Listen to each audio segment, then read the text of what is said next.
Hey guys, I want to make a short video going over the homework expectations for tonight. Realize classes end at 1:30. Then you have this work period to start completing this, and it's due before midnight.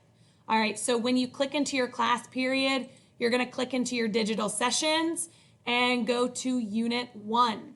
Right here, you're going to see the calendar all the way through our first quiz and test. Now notice I am going to update this portion of CTLS each day. So you will see our agenda for today. We've already taken care of the synchronous session, which is our live session. Now you are on to your asynchronous work, which is kind of like your homework. So you are going to go to Edpuzzle. So click this link, log into Edpuzzle, take notes on the 1.1 flipped lesson. Okay, then click here to print the 1.1 practice problems. You will also see these practice problems under the lesson assignments tab.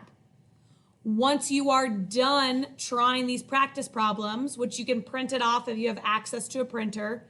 If you don't have a printer, just clearly label these questions and do them on your own sheet of paper.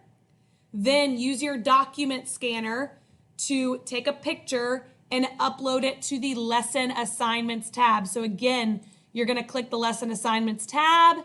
You're going to click into 1.1 patterns and inductive reasoning. And then you will be able to scroll down, add an attachment.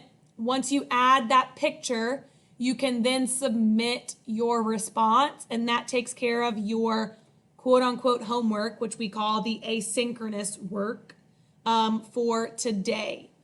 Hopefully that helps, but obviously send me a message on Remind or tune into my live help session today if there's anything else that I can help with. Thanks. Oh, last thing I'll say is there's also the option to continue meeting and responding to your classmates on Flipgrid. Make sure you've responded to at least 4 classmates in order to get 100 for your participation grade today.